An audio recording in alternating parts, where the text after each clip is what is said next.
Happy Fragrant Friday, Fraghead.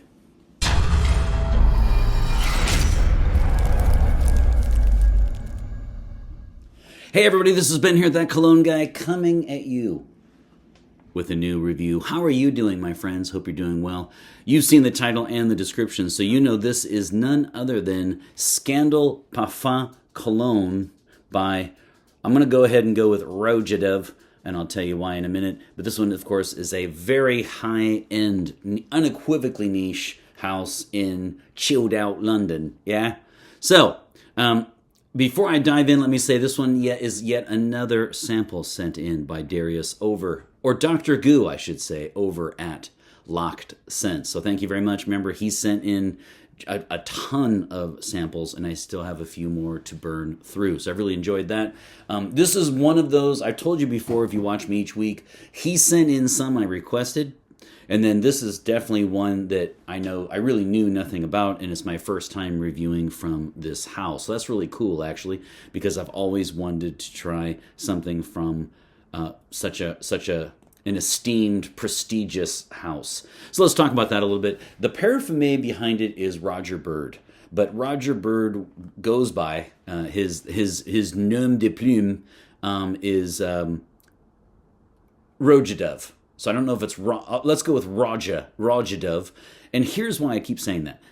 As somebody who speaks Spanish, when I first saw the house, I thought it was Roja, right? So I assumed it was a house from Spain, and then they had Dove maybe as like a mix with English and Spanish, but it's actually not Roja at all, and it is, I'm assuming, a way to make sure that we pronounce Roger with an English accent, because that would be, I think, Roja, not Roja, Roja.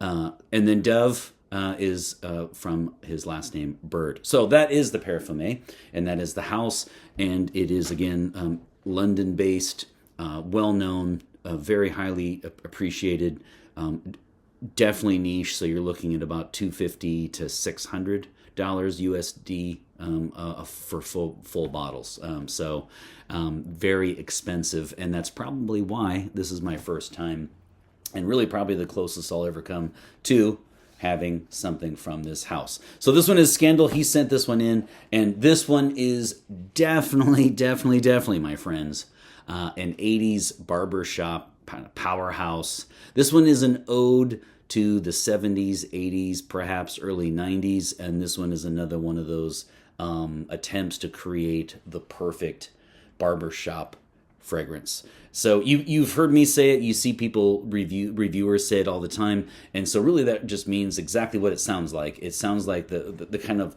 lavender and lemon and smell that you're going to have out after leaving, a 1940s barbershop in a film noir. Black and white, and you, the detective.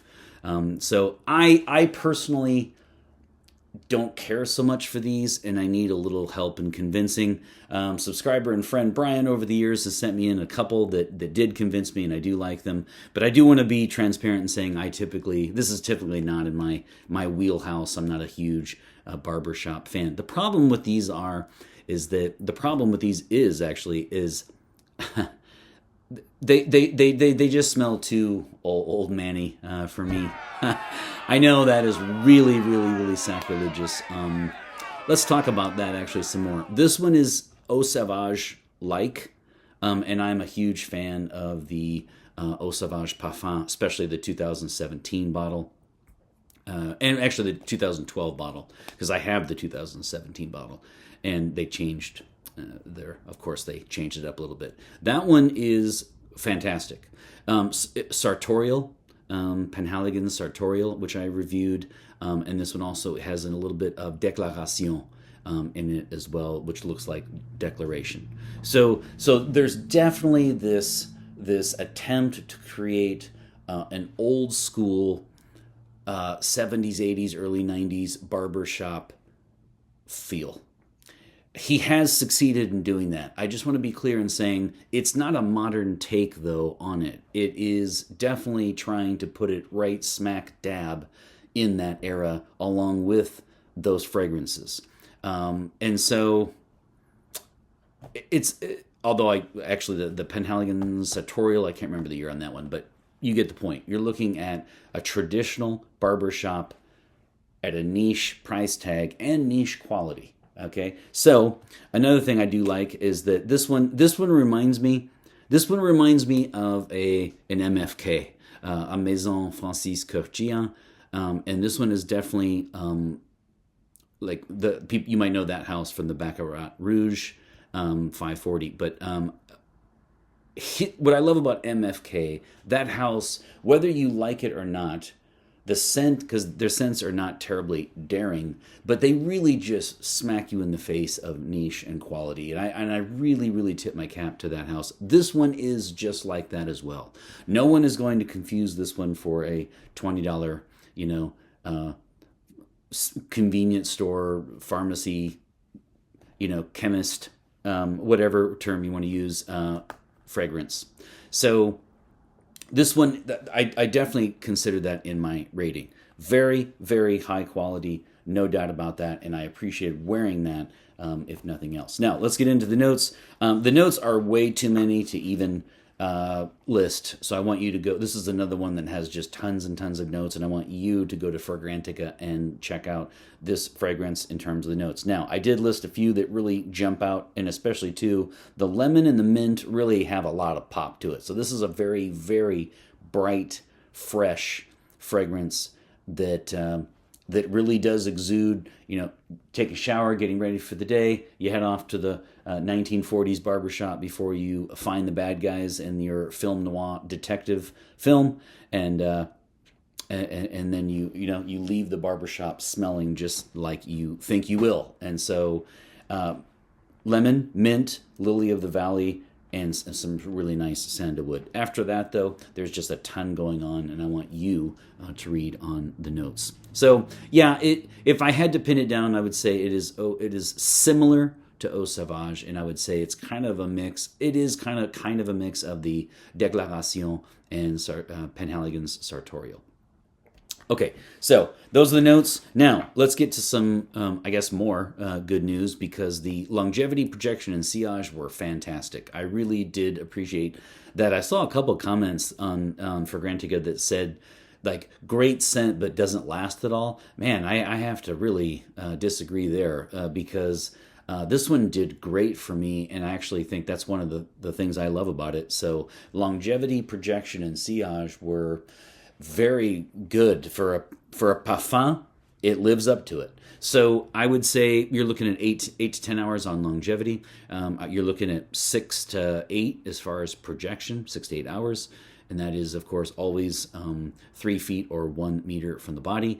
And then in sillage, walking past people, you will get noticed and complimented or commented if they don't like it. From, I would say, 4 to 7 hours, and then it sets after the 7 mark, it gets a little close to the skin. But I was quite pleased with those categories with this fragrance. Okay, now let's take a look though at age. It's just old manny to me. It is regal, but it's for an audience of a very successful retired gentleman. I do see it as 60, 65 and up, and I can't shake that feeling. It just has that feeling for me. Now, it is success. I'm not saying it's like a bad thing. I'm just saying this is for the accomplished, mature, instead of retired, how about we say accomplished? The accomplished, mature man, and definitely a gentleman. This is not an incredibly versatile scent. This is not wearing flip-flops and shorts and t-shirt at the barbecue in July. This one is definitely for a refined man who really wants to smell like the barbershop fragrances. And so that's what that is. So it's not a versatile fragrance, but here's the thing with the rating. I'm going to give this a 4 out of 5 sprays. This was an easy rating for me personally, but I do want to say, for the lovers of the the barbershop, the powerhouse fragrances, the really strong ones that have the kind of old school quality to it. It could be a 5 out of 5 for you personally, no doubt. It's just for me, this is a 4 out of 5. I would love to have this in my collection. I just went on to, right before I started recording, I went and you can get a full bottle of this from their site, not discounters, for $266. Now, that's 100 milliliter. And again, you might say, well, that's really, really outlandish. It's expensive. It is expensive, but for a house that's known for more of the $400, $500, $600 range, $266 from their site is actually quite good, actually. And I saw it on discounters in the 160, I think 178 was one of them. So let's just call it like 150 to 180. If that's the case, I'd probably just pay $266 just because it would be fun to get something from Roja Dove, yeah, and that'd be cool. So it's not as expensive as I thought, and it definitely smells expensive. So it's well made. It's I saw a couple people saying it's too much. I definitely disagree with that. There's not too much going on here at all. It's a well-made fragrance, and it certainly is an ode to the 80s barbershops. Now, the question though is, do you like that? So that's really where it ends. As far as, the composition and the notes, outstanding for me. So I am going to read now from their house. This is the description, which I like to do, and we'll see if it lives up to it. Again, from their house. Roja Dove. When a scandal hits, heads turn and secrets unravel. I've always wanted to be a writer for these perfume houses. Everything is exposed as barriers are pushed and limits are tested. You either hide or embrace it. A true head turner. Scandal opens with an exciting burst of lemon, spearmint, and lavender, which flirts with an unusual rhubarb note spread across a rich and sensual bed woven around the indulgent nuances of tonka bean. Tempted to do something which causes a scandal, it ensures you are talked about. I don't know about that, but I will say that did remind me that I should have added easily lavender to the notes. I'm not going to go back, but I will say that when I said lemon and mint, I should have added, there's a clear lavender element to this fragrance. So that's a little over the top, but they always are. It is great for the right person. And we'll leave it at that, actually. So when it comes to gender, this one is another one of those 95 fives. This one is definitely a classic gentleman's fragrance, and I would see few women wearing or wanting to wear this one. And so unless they want to spray it on to think about their man. So as far as people who own it, bought it, it's their signature scent, I'm going to go a whopping 95.5 on the split. 95% will be men, and 5%, will be women. So that's the age. Now I owe you seasons. This one really is, I think, one of those all year round, if you like the fragrance kind of thing. It has a very spring vibe to it. So I would say I would see it more as a spring summer personally, because it does have a lot of refreshing pop to it. So I'm going to go spring summer if you want me to commit. But in the end, this is a fragrance that is just going to come down to what I said earlier. And so that's why I gave this a 4 out of 5.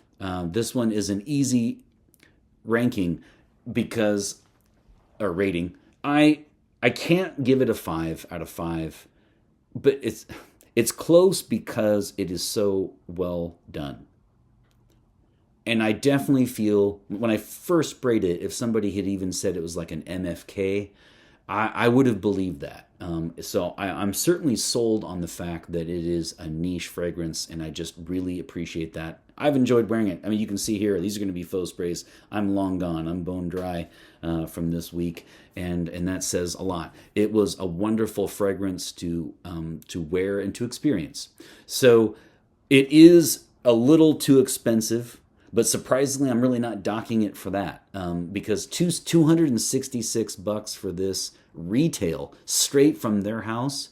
I think it was on sale, but anyway, that's the price though that it currently is. You can convince me on that actually. On the discounters, 150 to 180. This is worth that for a full bottle, if nothing else. And I'll have the picture. The bottle is quite opulent. It's a beautiful purple. It's a beautiful bottle. So. The reason why I can't give it a 5 though is I just can't say it's versatile enough, and I do feel, and I get strongly booed for that, but I do feel like it's just a little old manny for me. I personally like Eau Sauvage Parfum if I'm going to go into this category. The Sartorial's great, Declaration's great.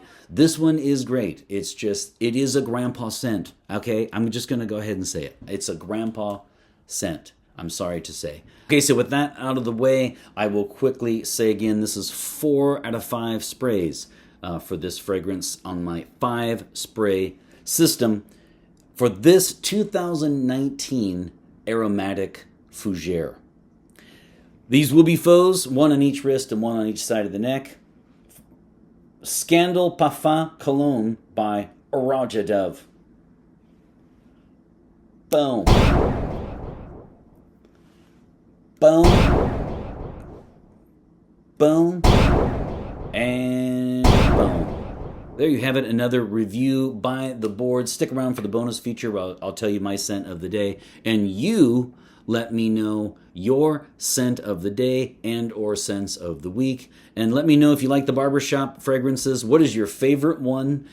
If you haven't sample this one or try this one, so you don't have anything to say. If you have anything to say about this one, I would love to hear it.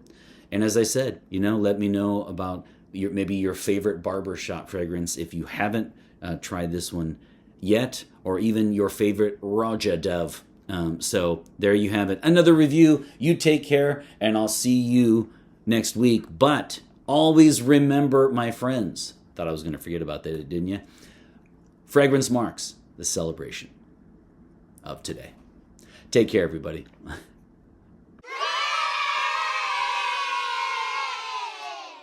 Okay, so my scent of the day is a fragrance, believe it or not, I actually bought.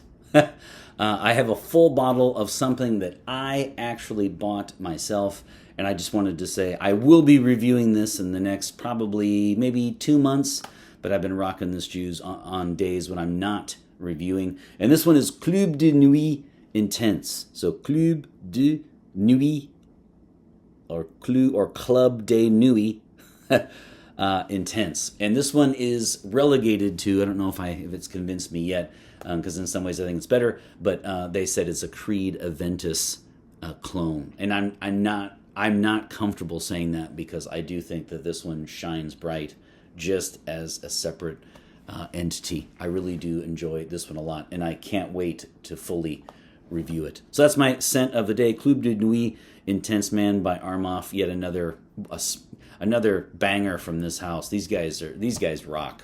You have a great week. Thanks for sticking around. Take care.